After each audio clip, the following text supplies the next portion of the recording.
আওয়ামী লীগ দেখলে হলো সরকারগুলো এখন লেঞ্জা গুটিয়ে ঘরের মধ্যে চলে যাচ্ছে। ইসলামী ব্যাংকের সামনে হলো সালাউদ্দিন সাহেব এসালাম গ্রুপটা দখল দিয়েছে। তা আমি তো এই গ্রুপের নাম আর এসালাম গ্রুপ বলতে রাজি না, সালাউদ্দিন গ্রুপ বলতে রাজি এখন আমি। উনি আবারই ওনার স্বরাষ্ট্রমন্ত্রী হয়ে পুলিশ বাহিনী নিয়ে ইসলামী ব্যাংকের সামনে সবাইকে রেখেছে, কারণ ওই গ্রুপটাকে আবার ইসলামী ব্যাংকের মাধ্যমে পুনর্বাসিত করার হলো প্রচেষ্টা চালাচ্ছে। তো বাংলাদেশের হলো স্বরাষ্ট্র মন্ত্রণালয় থেকে শুরু করে প্রত্যেকটা জায়গায় আওয়ামী লীগের সাথে তারা একটা গোপন আতাতে প্রেমে মতেছে সরকার।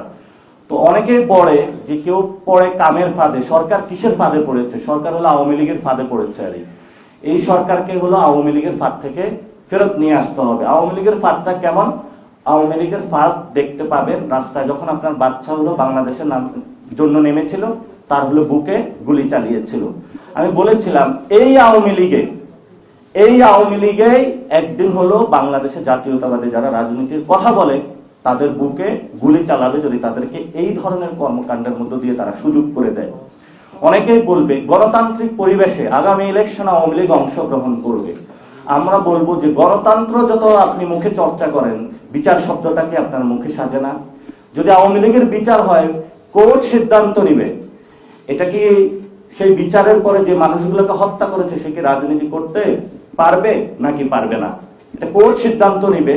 তো ওনারা বলে যে না, এটা কোর্ট সিদ্ধান্ত নিতে পারবে না, আমরা হলো মাঠে ছেড়ে দিই। তো বিএনপির অনেক বড় বড় নেতা গোপন মিটিং এ তারা এগুলা বলে যে জামায়াতকে সাইজ করে দেওয়ার জন্য হলো আওয়ামী লীগকে মাঠে না নামাইলে হবে না।